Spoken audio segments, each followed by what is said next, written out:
Mais les gens de l'hôtel m'ont offert un grand gâteau et je bénis Dieu pour cela. C'est la raison pour laquelle, si cela dépendait de vous, soyez en paix avec tout le monde.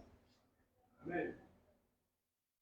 Je ne pouvais pas m'imaginer que ces gens organisent une réception pour moi. Et quand je suis venu à l'église pour prêcher, un papa m'attendait dehors avec une enveloppe. Il m'appelle, le docteur Marout m'a dit oui. Il a dit, il y a de l'argent dans cette enveloppe. C'est pour que tu aies l'onction, c'est pour ton anniversaire, pour que tu aies l'onction avant que tu me prêches. J'ai ouvert l'enveloppe, il y avait effectivement de l'argent. Et quand j'ai mis dans ma poche, et je sentais que l'onction commençait à monter. Parce qu'il y avait de l'argent dans l'enveloppe. Soyez libre, j'aimerais que vous soyez détendus, s'il vous plaît. Soyez libres. L'église n'est pas un endroit de règlement de comptes. Nous sommes à l'église.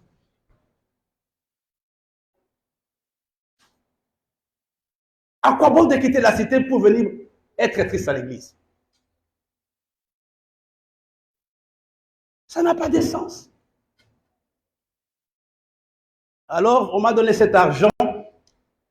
Et quand je montais dans la chair, il y avait l'onction.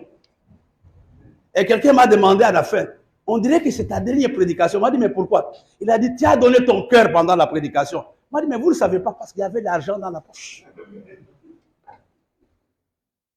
Amen. Amen. Et hier, non pas hier, avant-hier, j'ai reçu le rapport de Google. Je ne sais pas si j'ai eu honte, tristesse ou je ne sais même pas. D'abord, avant ça, le pasteur est venu me voir. Il me dit que j'espère que vous n'allez pas voyager pendant ces jours. J'ai dit, fils, je suis encore là, je serai avec vous. Il a dit, non, non, non, ne voyagez pas avant, il faut faire la traversée ensemble. Moi, je dis, je serai là. Et quand Google m'envoie les rapports de mes voyages de cette année, je ne sais pas, j'ai fait 32 000 kilomètres. 32 000 kilomètres qui représentent 75% de la circonférence de la Terre. Donc, il me reste 25% pour faire le tour du monde. Là, c'est seulement le voyage d'une année. 7 pays. J'ai dit, mais Seigneur, je n'ai pas fait attention. Comment ces choses sont là comme ça? Amen. Amen. On va chanter avec le groupe. J'aimerais qu'on chante les chants de Geneviève Brou. Vous savez, Geneviève Brou est une catholique. Et quand cette femme chante, il y a des guérisons. J'aimerais ce matin que nos cœurs soient prêts pour la parole de Dieu. Il y a un Dieu puissant là-haut. Et j'ai eu l'occasion de la voir chanter. On se lève, s'il vous plaît.